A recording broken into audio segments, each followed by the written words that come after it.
సంక్రాంతికి game changer scheme. కొత్త ఏడాదిలో కొత్త లక్ష్యాలతో ముందుకెళ్తాం. మంత్రులు, ఎంపీలు, ఎమ్మెల్యేలతో సీఎం రేవంత్. నా పనితీరు మరింత మెరుగుపరుచుకుంటా, మీరు అలా చేయండి. ఏడాది పనితీరుపై ప్రోగ్రెస్ రిపోర్ట్ రెడీ అవుతున్నాయి. లోకల్ బాడీ ఎన్నికలు మనకు చాలా కీలకం. నియోజకవర్గాల్లో తిరగండి. కార్యకర్తలు ప్రజలకు అందుబాటులో ఉంటూ సమస్యలు పరిష్కరించండి. త్వరలో పార్టీలోకి మరిన్ని వలసలు ఉంటాయని వెల్లడి. సో ముఖ్యమంత్రి రేవంత్ రెడ్డి గారు సంక్రాంతికి గేమ్ చేంజర్ స్కీమ్స్ తీసుకురాబోతా ఉన్నారు. గేమ్ చేంజర్ స్కీమ్ ఏమీ లేదు సోదరులారా. ఇక్కడ రాష్ట్ర ప్రభుత్వం కొత్త ఇండ్లు, కొత్త పెన్షన్లు,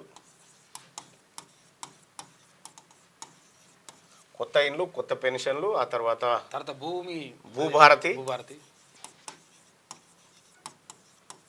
భూభారతి, ఆ తర్వాత రైతు భరోసా, ఇట్లా అనేక స్కీమ్స్ను సంక్రాంతి నుంచి ప్రారంభించాలని రాష్ట్ర ప్రభుత్వం భావిస్తూ ఉంది. ఇక్కడ ఈ కొత్త ఇల్లు అంటే యాదకొచ్చింది, నాకు ఎవరో పంపించరు, మల్లన్న నీ మీద సోషల్ మీడియా ఇట్లా పెట్టిదని. అంటే తీన్మార్ మల్లన్న ఎమ్మెల్సీ గారు వాళ్ళ అమ్మకు ఇల్లు లేదని ఇల్లు అప్లై చేసిండ్రు అని ఇల్లు కోసం దరఖాస్తు. నేను అది చూసి నవ్వుకుంటా ఉన్నా వాళ్ళని చూసి. దాంట్లో క్లియర్గా మా అమ్మ పేరు ఉంది. మా అమ్మ పేరు తర్వాత ఏదో ఆధార్ కార్డ్ నెంబర్ ఏదో ఉంది. ఆ తర్వాత మా అమ్మ ఏ ఇంట్లో ఉంటుందో ఆ ఇల్లు హౌస్ నెంబర్ కాడి నుంచి ఉంది. హౌస్ నెంబర్ ఉన్నాక ఇల్లు ఎవడని అప్లై చేసుకుంటుండొచ్చునా? హౌస్ నెంబర్ ఉందంటే ఇల్లు ఉన్నట్టే కదా. ఒకటి. రెండోది, ఎమ్మెల్సీ గారికి పేద ఎమ్మెల్సీ అని ఏదో పెట్టిస్తాము. అది చూస్తే ఈ ఇండ్ల దరఖాస్తులు ఎప్పుడు తీసుకున్నారు? 2024 జనవరిలో తీసుకున్నారు. తీన్మార్ మల్లన్న ఎమ్మెల్సీ ఎప్పుడు అయిండు? జూన్లో అయిండు. యాక్చువల్గా ఏంటంటే 2000 కేసీఆర్ సీఎం అయిన కొత్త నుంచి బీడీల పెన్షన్ ఎప్పుడైతే ఇస్తారో, యాక్చువల్గా మా అమ్మ ఇప్పటికి కూడా బీడీలు చేస్తుంది. అంటే బీడీలు చుడతారు కదా, బీడీలు చూసి చుడుతుంది. బీడీల పెన్షన్ కోసం అప్పటి నుంచి అప్లై చేసుకుంటే కూడా ఇవ్వలే కేసీఆర్ మా అమ్మకి. అప్పటి నుంచి కూడా ఇవ్వలే. బీడీ కార్మికుల పెన్షన్ కోసం గతంలో దరఖాస్తు చేసుకుంది. అయితే ఇక దీన్ని పాపం వాళ్ళని ఏమన్నా అర్థం కాదు. తీన్మార్ మల్లన్నకు వాళ్ళ ఈ అప్లికేషన్లు తీసుకుని పోని పెట్టిందే అనుకున్నామా? పెట్టిందని జనవరిలో. అప్పటికి నేను ఎమ్మెల్సీ కాదే. బరాబర్ మా అమ్మ బీడీల పెన్షన్ 30 సంవత్సరాలు బీడీలు చుట్టుకుంటూ వస్తూ ఉంది మా అమ్మ. సరే, దాని గురించి మళ్ళీ వచ్చినప్పుడు మాట్లాడాలి. రైట్గా ఇట్లాంటి స్కీమ్స్ అన్నిటినీ రాష్ట్ర ప్రభుత్వం తీసుకొస్తా ఉంది. సంక్రాంతి నుంచి గేమ్ చేంజ్ కాబోతుంది. ఎందుకంటే స్థానిక సంస్థల ఎన్నికలు వస్తున్నాయి కాబట్టి అవన్నీ చేయబోతుంది.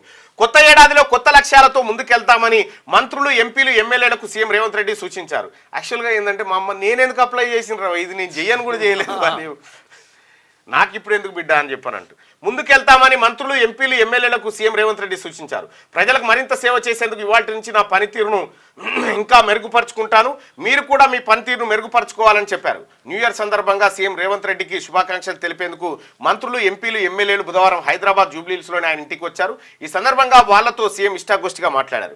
సంక్రాంతికి ప్రకటించనున్న కొత్త స్కీమ్స్ ఇటు ప్రభుత్వానికి అటు పార్టీకి గేమ్ చేంజర్ కానున్నాయని ఆయన అన్నారు.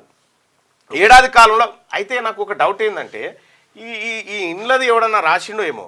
ఏం జరుగుతుందంటే ఈ రోడ్డు మీద, మాది మెయిన్ రోడ్డు మీద ఉంటుంది ఇల్లు, నీకు తెలుసు కదా. అయితే ఇక్కడ నుంచి ఏది యాదగిరిగుట్ట రోడ్ ఉంది కదా, మా ఊరు లాస్ట్ గోడ ఒకటే, మా ఇల్లు లాస్ట్ గోడ ఒకటే మిగులుతుంది. మొత్తం పోతుంది ఇక రోడ్లో. రోడ్డుకున్నది కాబట్టి అంటే అట్లా కూడా ఎవరన్నా మా ఊర్లో నాయకులు ఎవరైనా రాసిరేమో తెలియదు. కానీ మొత్తానికైతే దాన్ని తీన్మార్ మల్లన్న ఎమ్మెల్సీ మల్లన్న, పేద మల్లన్న. కానీ విషయాన్ని వీళ్ళని చూస్తే నాకు నవ్వొస్తూ ఉంటుంది. వాళ్ళ ఆరోపణలు, వాళ్ళ కథ చూస్తూ ఉంటే పుట్టుకునే నేను పోయి ఆడ కూర్చుంటే మళ్ళీ ఆడ ఉంటే అడిగిక వాళ్ళు చెప్తే చేసినామన్నా మేము. వాళ్ళ తీన్మార్ మల్లన్న పేరు చెప్పకుండా నిజంగా మీరు యూట్యూబ్లు నడుపురా చూద్దాం. మీరు యూట్యూబ్లు నడుపురు తీన్మార్ మల్లన్న పేరు లేకుండా మీకు తిండే గతి లేదు వస్తున్నా పేరు చెప్పకపోతే చాలా మందికి. అయితే నేను చెప్తా ఉన్నా, బతుకురు బిడ్డ బతుకురు, నేనేం కాదంటలేను. మీరు ఎట్లా బతికినా ఓకే, మీరు ఎట్లా బతికినా నాకే అభ్యంతరం లేదు. విషయం ఏంటంటే మీరు ఏమనుకుంటారంటే ఇవన్నీ తీన్మార్ నేను చూడరా బాబు, నేను సోషల్ మీడియానే పట్టించుకోను, నేను నా పనిలో నేనుంటా అంతే. అయితే నాకు మిత్రుడు ఆయన మిత్రుడు పంపించి ఇదేంది మళ్ళీ అంటే అది చూసి సపరేట్ కోరుకున్నాను. అయితే విషయం ఏంటంటే ఎవరైతే ఈ ఈ బ్లాక్ మెయిలర్స్ ఎవరైతే యూట్యూబర్స్ ఉన్నారో ఒకరిద్దరు వాళ్ళందరూ కూడా వాళ్ళు ఏమనుకుంటారు, తీన్మార్ మళ్ళీ దీని మీద మాట్లాడితే మేము పెద్దోళ్ళం అవుతామేమో అనుకుంటారు. అట్లుండదు దయచేసి మీరు ఇంకొకరిని చూసుకోరి కార్యక్రమం చేసుకోరి. పాత బిజినెస్లు ఉన్నాయి కదా, మీ దందాలు బెదిరింపులు ధమ్కీలు అవి చేసుకొని బతుకోరి.